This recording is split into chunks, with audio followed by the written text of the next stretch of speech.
सामान्य रोग, पशु बीमारी से बचाना है, पशु को बीमारी से बचाना है। ठीक है, तो सबसे पहला काम करेंगे उसकी उचित देखभाल और स्वास्थ्य रक्षा करना है।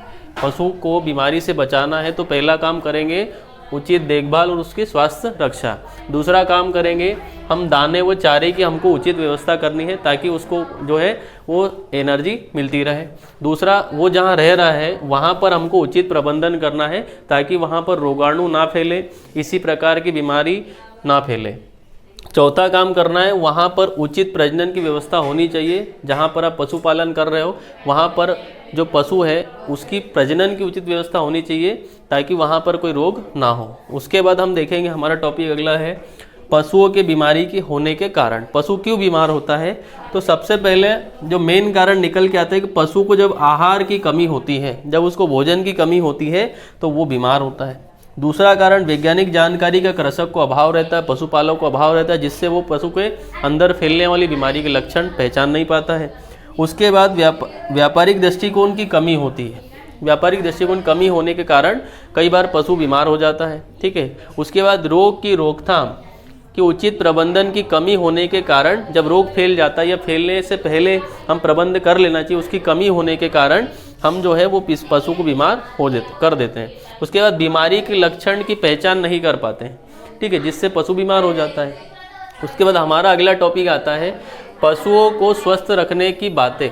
क्या पशु को स्वस्थ रखना चाहिए, क्या बातें होनी चाहिए जिससे पशु स्वस्थ रहेगा? तो सबसे पहली बात तो पशु को पौष्टिक व पचनशील चारा देना चाहिए। पौष्टिक और पचनशील आहार अपने को उसको देना है। दूसरा काम करना है कि पशु को जो है वो जहाँ पर रह रहे हैं वहाँ पर पशु को स्वच्छ आवास की व्यवस्था करनी चाहिए। नालियाँ साफ होनी चाहिए, ठीक है, नांद साफ होनी चाहिए, गोबर व्यवस्था की उचित व्यवस्था होनी चाहिए। साथ में पशु को सर्दी व गर्मी से बचाव की भी पूरी व्यवस्था होनी चाहिए ताकि उसकी जो शारीरिक क्रिया है उनका प्रभाव ना जाए। समय समय पर पशु की जांच करवानी है ताकि हमको पता चल जाए डॉक्टर के द्वारा कि वहाँ पर कोई रोग या उसको कोई रोग फैला या उसके अंदर कोई रोग जो हमको लक्षण प्रकट नहीं हो रहे हैं वो है तो नहीं। उसके बाद प्रसव के समय हमको वहाँ पर उचित देखभाल की व्यवस्था करनी है ताकि वहाँ पर अनुचित प्रजनन ना हो। उसके बाद प्रसव काल में हमको उचित देखभाल करनी है, जो अतिरिक्त दाना, ठीक है, डाउन कवर में क्या क्या करना है, ये सारी व्यवस्था हमारे पास होनी चाहिए। उचित सांड का उपयोग करना है प्रजनन के लिए और उसकी जांच भी करवाना है कि सांड के अंदर कोई बीमारी तो नहीं है जो कि अगली जो पशु है उसको फैल जाएगा। ठीक है, उसके बाद बीमार पशु के क्या लक्षण हो सकते हैं? तो 5 नंबर में आता है बीमार पशु के लक्षण बताइए। तो पशु का स्वास्थ्य जो है वो यदि आप देखेंगे तो पशु का स्वभाव जो है वो कैसा नज़र आता है? शांत नज़र आता है। ठीक है, यदि कैसा नज़र आता है? शांत। और पशु जो है वो एकदम कैसा हो जाता है? उदास टाइप हो जाएगा या सुस्त हो जाएगा, तो फिर पशु बीमार है। दूसरा, जुगाली करना वो बंद कर दे या फिर कम कर दे तो फिर वो बीमार है, क्योंकि स्वस्थ पशु जो है वो 8 घंटे जुगाली करता है। यदि 8 घंटे जुगाली नहीं हो रही है तो पशु क्या है? बीमार है। पशु जो है दुधारू पशु जो है दूध देना कम कर देते हैं। क्या कर देते हैं? कम। और पशु जो है उसका थूथन जो होता है वो सूख जाता है। ठीक है, पशु पतले दस्त, गोबर में आव मिला हुआ, इस प्रकार से कई लक्षण प्रकट होते हैं। ठीक है, पशु के मुंह से दुर्गंध आती है। ठीक है, साथ में पशु जो है वो शारीरिक क्रियाएं, गोबर मूत्र त्याग जो है वो कम कर देता है। ठीक है, साथ में आहार भी कम खाना प्रारंभ कर देता है। ठीक है, ये सारे कारण होते हैं जिससे पता चलता है कि जो है तो पशु बीमार है। ये सामान्य लक्षण होते हैं, अलग अलग बीमारी जो है अलग अलग लक्षण प्रकट करती है। उसी प्रकार हम अगला देखेंगे तो स्वस्थ पशु के लक्षण। पशु स्वस्थ है, इसकी क्या लक्षण है? तो हम बेसिकली 5 लक्षण देखेंगे क्योंकि 5 नंबर में आएगा। तो पशु सबसे पहला काम तो यदि पशु स्वस्थ है तो वो 8 घंटे जुगाली कर रहा है और 8 घंटे जुगाली करना चाहिए। यदि पशु की शारीरिक क्रियाएं जैसे श्वसन दर, नाड़ी दर इत्यादि सामान्य है तो पशु स्वस्थ है। दूसरी चीज, नाड़ी गति की बात करें हम तो गाय और भैंस में नाड़ी गति होती है 42 से 60 मिनट प्रति मिनट। भेड़ बकरी में होती है 67 से 82 प्रति मिनट। मुर्गी में होती है 150 से 200 प्रति मिनट। श्वसन दर की बात करें तो गाय भैंस में 11 से 18 बार प्रति मिनट में जो है श्वसन दर है। भेड़ बकरी में 12 से 14 और मुर्गी में 12 से 28। ठीक है। उसी प्रकार हम शरीर के तापमान की बात करें तो स्वस्थ पशु के शरीर का तापमान गाय में होता है 101 से 102 डिग्री फ़ारेनहाइट, भैंस में होता है 99 से 102 डिग्री फ़ारेनहाइट, बकरी में होता है 101.5 से 103.5 डिग्री फ़ारेनहाइट और मुर्गी में होता है 105.8 से 107.8 डिग्री फ़ारेनहाइट। उसी प्रकार जब पशु यदि मान लीजिए स्वस्थ है तो उसका थीतन गीला होगा, आंखें चमकीली होगी, पाचन क्रियाएं बढ़िया चल रही हो, गोबर सामान्य आ रहा होगा, मूत्र सामान्य त्याग रहा होगा, ठीक है, कान चुस्त खड़े होंगे, त्वचा चमकीली होगी, आंखें चमकीली होगी, ये सारे लक्षण प्रकट करता है वो पशु क्या होता है, स्वस्थ होता है। दूसरा आता है शारीरिक तंत्र के अनुसार। किसके अनुसार? शारीरिक तंत्र के अनुसार, प्रभाव के अनुसार। दूसरा आता है शारीरिक अंग के प्रभाव के अनुसार। चौथा आता है विशिष्ट कारणों के अनुसार। पांचवा है रोगों के संक्रमण के आधार पर। छठवा है रोगों के चिकित्सीय स्वरूप के अनुसार। सातवां है रोग तीव्रता के आधार पर। आठवां है रोग की उत्पत्ति के आधार पर और नौवां है रोगों के फैलने के माध्यम के आधार पर। तो इस आधार पर हम क्लासिफिकेशन देख रहे हैं। सबसे पहला आता है उत्पत्ति के आधार पर। उत्पत्ति के आधार पर तीन प्रकार से बांटा गया है। पहला होता है वंशानुगत रोग, जो वंश के अनुसार चलते रहते हैं। उसमें सबसे पहला आता है मिर्गी और हीमोफीलिया, जो वंश दर वंश बढ़ते रहते हैं, ठीक है, संतति में जाते रहते हैं माता पिता से, ठीक है। उसके बाद आता है जन्मजात रोग, जो जन्म से होते हैं, जैसे टीबी, ट्यूबरक्लोसिस, ये जन्मजात, ब्रूसोलिसिस, ये टीबी कोई बोलते हैं ट्यूबरक्लोसिस, ठीक है। जन्मजात ब्रेसोलोसिस जो रोग हैं ये जन्मजात रोग होते हैं। फिर आते उपार्जित रोग, जो बाहर आने के बाद लगते हैं, जैसे मोतियाबिंद, कैसा रोग है, उपार्जित रोग।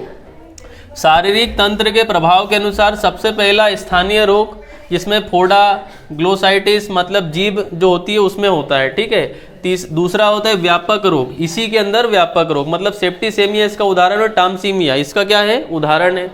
शारीरिक अंग के प्रभाव के अनुसार हम देखेंगे तो दो प्रकार के रोग होते हैं, एक रचनात्मक रोग, एक क्रियात्मक रोग, ठीक है। जैसे शरीर की रचना को जो प्रभावित करते हैं, जैसे रेकेट्स, छोटों में रेकेट्स होता है और बड़ों में होता है ऑस्टियोमलेशिया, ये दोनों ही रचनात्मक रोग होते हैं। क्रियात्मक रोग जो रचनात्मक को कोई प्रभाव नहीं करेगा, लेकिन शरीर के अंगों को कोई डैमेज नहीं करेगा, लेकिन फिर भी उसकी क्रियाओं को प्रभाव कर देगा, एटिथीमिया क्या है। उसके बाद आता है चौथा विशिष्ट कारणों के अनुसार। तो कारणों में हम देखेंगे एक संक्रामक रोग, एक असंक्रामक रोग। संक्रामक रोग जिसको आप देखेंगे खुरपका मुंहपका रोग होता है, पशु प्लेग होता है, चेचक होता है, जहराबाद होता है और गलघोटू होता है, ठीक है। ऐसे रोग कहलाते हैं क्या, संक्रामक रोग, ठीक है। दूसरा आता है छुआछूत के रोग या असंक्रामक रोग, डायरिया, डिसेंट्री और पेट दर्द। अब ये जो ऊपर वाले रोग हैं इनका कारण निश्चित होता है, ये विशिष्ट कारण के द्वारा फैलते हैं। खुरपका मुंहपका जीवाणु अलग होता है, पशु प्लेग, चेचक, जहराबाद इनका एक एक का कारक अलग होता है, इसलिए इसको कहते हैं विशिष्ट रोग। क्या कहते हैं, विशिष्ट रोग, जिनका कारण कोई निश्चित नहीं होता है। पेट दर्द, डायरिया, डिसेंट्री इसका कोई कारण निश्चित नहीं होता है, इसलिए हम इनको कहते हैं अविशिष्ट रोग। क्या कहते हैं, रोगों के संक्रमण के आधार पर अब देखें तो इसको भी तीन प्रकार से बांटा गया है। प्राथमिक रोग, ऐसे रोग जो प्राथमिक होते हैं, डायरेक्ट फैलते हैं, जैसे रेबीज, क्या है, रेबीज। द्वितीयक रोग जो प्राथमिक रोग के लक्षण होती है उसको मॉडिफाई होकर के, जैसे प्राथमिक लक्षण क्या है, प्राथमिक रोग क्या है, सर्दी, किसी को सर्दी हुई, पशु को सर्दी हो, उसको सर्दी जो है कायम बदल गई निमोनिया में, तो सर्दी जो है प्राथमिक रोग है, उसका निमोनिया में बदलना उसको कहलाता है द्वितीयक रोग। क्या कहलाता है। तीसरा आता है इंटर करेंट रोग, ऐसे रोग जो प्राथमिक सर्दी की अंतिम परिणाम के बाद निकलते हैं उसको कहते हैं इंटरकाइनेट रोग। क्या कहते हैं, इंटर करेंट रोग, ठीक है। प्राथमिक रोग का जब अंतिम परिणाम होगा वे रोग कहलाएंगे इंटर करेंट रोग। उसके बाद है रोग के चिकित्सीय स्वरूप के अनुसार। तो जैसे हम देखेंगे इसको भी हमने चार प्रकार से बांटा है। अति तीव्र रोग, तीव्र रोग, आप देखेंगे तो अल्प तीव्र रोग और दीर्घकालिक रोग। ऐसे रोग जिनकी 48 घंटे के अंदर यदि पशु को उपचार नहीं मिला तो उसकी मृत्यु हो जाएगी, ऐसे रोग कहलाते हैं अति तीव्र रोग। इसमें आता है पहला गलघोटू। उसके बाद आता है तीव्र रोग, ऐसे रोग जिनको 3 से 14 दिन का उपचार का समय मिलता है। यहाँ उपचार का समय नहीं मिल रहा था, यहाँ उपचार का समय मिल रहा है। उपचार का समय मिल गया, 3 से 14 दिन का उपचार कर लिया तो ठीक है, नहीं तो पशु की मृत्यु हो जाएगी, ठीक है। इसमें उदाहरण है खुरपका मुंहपका, ठीक है, फुट एंड माउथ डिसीज। उसके बाद आता है अल्प तीव्र रोग, ऐसे रोग जिनमें 2 से 4 दिन का, हफ्ते का समय मिल जाता है उपचार के लिए। इसमें आता है थनैला रोग, ठीक है, दीर्घकालिक रोग जो 4 हफ्ते से अधिक समय का उपचार का समय देते हैं, ऐसे रोग कहलाते हैं दीर्घकालिक रोग। इसमें आता है ट्यूबरक्लोसिस मतलब टीबी। उसके बाद अगला रोग तीव्रता के आधार पर होता है कि रोग की तीव्रता कैसे होगी। जैसे विकर्ण रोग, ठीक है, पशु झुंड को तो होते हैं भाई, एक पशु को होगा लेकिन एक पशु के झुंड में नहीं फैलेगा, किसी एक पशु को पूरे झुंड में नहीं फैलेगा। स्पोराडिक बोवाइन रोग कहलाता है उदाहरण इसका। दूसरा है महामारी रोग। महामारी मतलब उस क्षेत्र में, पूरे क्षेत्र में फैल जाती है पशुओं को, जैसे अभी लंपी वायरस आया था ना, इस तरीके से। इसका उदाहरण है मुंहपका और खुरपका, पशु प्लेग। स्थानीय रोग, ऐसे रोग जो स्थान के अनुसार फैलते हैं, स्थानीय रोग साथ फैलते हैं। एंथ्रेक्स और लंगड़िया या लंगड़ी रोग कहते हैं अपन, इसको लोग एक टांगिया रोग भी कहते हैं, ठीक है। फिर पेनाजोटिक रोग, ऐसे रोग कहलाते हैं इन्फ्लुएंजा, ठीक है, इन्फ्लुएंजा का इसका उदाहरण है। उसके बाद अगला आता है रोग उत्पत्ति। क्या आता है, तो रोग उत्पत्ति की बात करें तो आंतरिक रोग पहला क्या है, ये टीबी इसका उदाहरण है। क्या है, बाह्य रोग, बाहर से फैले मतलब विदेश से आए भारत में फैले। अफ्रीका का हार्ट सिकनेस रोग, विदेश से भारत में आए रोग, इसको कहते हैं। एग्जाम्पल क्या है इसका, अफ्रीकन हार्स सिकनेस। प्रकट रोग, इसका उदाहरण है काटा रोग और मेटकार्ड रोग।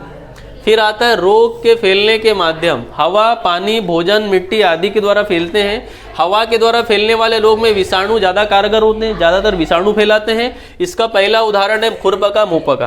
क्या है, खुरपका मुंहपका। उसके बाद मिट्टी के द्वारा फैलने वाले रोग जैसे टिटेनस और ब्लैक रोग है, ये मिट्टी के द्वारा फैलते। किसके द्वारा फैलेंगे, उसके बाद आता है भोजन के द्वारा फैलने वाले रोग। तो भोजन के द्वारा 2 रोग फैलते हैं, एक अतिसार, अतिसार मतलब दस्त पतले, और एंथ्रेक्स, ये 2 रोग फैलते हैं। इस तरीके से हमने देखा पशु रोगों का वर्गीकरण, ठीक है।